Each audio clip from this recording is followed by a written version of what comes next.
My name is Simon. I was one of the 12 apostles of Jesus, and now 20 years after his death and resurrection, I am one of the elder of the growing Christian community in Jerusalem. Back in the day, I was a member of a group of young revolutionaries called the Zealots. We talked a lot about driving out the Romans and freeing the peasants from the power of the rich and oppressive Jewish aristocracy, but we weren't organized enough to bring about real change. Today, the Zealots are a full-blown terrorist organization. They ambush Roman soldiers in brutal raids as well as attack the Jewish landowners, burning their buildings and stealing anything that they can find. I still believe in the cause of the Zealots, but I'm no longer involved. Jesus was sympathetic to their goal of Jewish independence, but he was totally opposed to their violence. In all the times we were together, the only thing that ever set him off was the merchants turning the temple into a market.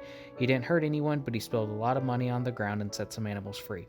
It was that same week that we ate supper with Jesus for the last time.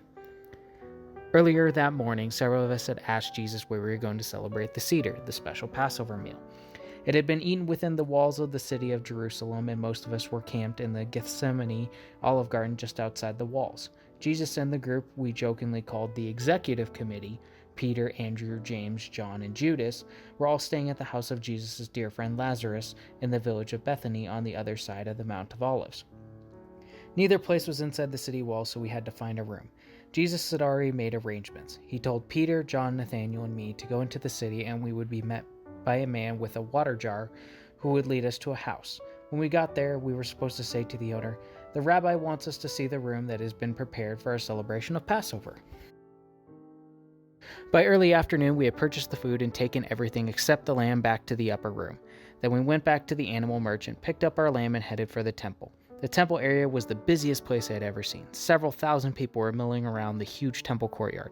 Some were buying lambs or goats from the animal merchants. Some were changing their Roman or Greek coins into shekels to pay for temple taxes. Others were waiting in a long line to get their lambs or goats ritually slaughtered.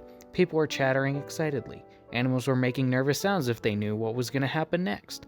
It was a vast cauldron of colors and sounds and smells. After they slit the animal's throat, they carried the basin of blood to the big central altar and sprinkled portions of each corner while saying ritual prayers. They took a portion of fat from the animal and threw it into the huge fire on the altar to be burned. After the rituals, the priest skinned our lamb, flayed him, and carefully wrapped him back up in his own skin so that no bones were broken. We paid the priests, thanked them, and received their blessing and carried our lamb out the door. Back at the upper room, the fire was ready in the clay oven, so we put the lamb in and got into our ceremonial white linen tunics. As it got dark, the spring evening air got cool, but inside we had about 20 oil lamps burning around the room, and the warmth and savory odors coming from the clay oven filled the room with anticipation. We sat and had some wine while we waited for the others. We all reclined on our cushions around the tables and began the Seder, the Passover supper. The meal began when Jesus delivered the traditional blessing and we had the first cup of wine. We divided up the lamb and began eating it with the unleavened bread, bitter herbs, and harosheth. Midway through the meal, we had a second cup of wine, and John Zebedee, the youngest of our group, asked the traditional question, "Why is this night different from all other nights?" As the host, Jesus then proceeded to tell the story of the redemption of the Hebrew people from slavery in Egypt many, many years ago when Moses was their leader. The story ended with a prayer calling God to set the people free from the occupation of Rome, and we had another cup of wine. With the Passover ritual over and the lamb completely consumed, our bellies were full of roasted lamb, our bodies were warm from the wine, and we were filled with joy. But Jesus abruptly changed the mood. He announced that this would be our last supper together. Then he took his cup of wine and passed it around the table as he said, "This wine is like my blood. Earlier it was poured out as a symbol of the covenant between God and Israel.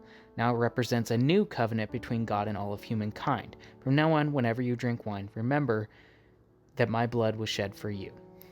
I was startled and sad. I remembered the blood of all the lambs and goats at the temple. I knew that in some way Jesus was saying that he was going to be sacrificed for us just as the lambs had been sacrificed. We left the upper room and walked together arm in arm singing sad psalms. It was well after midnight, but the city was still alive with celebrations. We went through the gates across the Kidron Valley and into the Garden of Gethsemane where most of us were staying. We expected Jesus and the executive committee to go on around the Mount of Olives to Bethany, but they came into the garden with the rest of us. With tears wallowing up in their eyes, Jesus went off to one side to pray.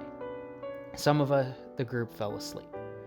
After about an hour, Jesus came up to the group, visibly irritated that so many had fallen asleep. He poked at Peter, who was snoring loudly, and said, "Get up, Simon. I can't believe you are sleeping on our last night together." Just as Peter was rising to his feet, 100 or so soldiers, both Romans and temple guards, suddenly burst into the garden. The soldiers pulled up their shields, pushed Jesus into the middle, and put out their swords and spears ready for combat. It was hopeless. We fled in all directions, leaving Jesus arrested and alone. I never saw my Lord alive again.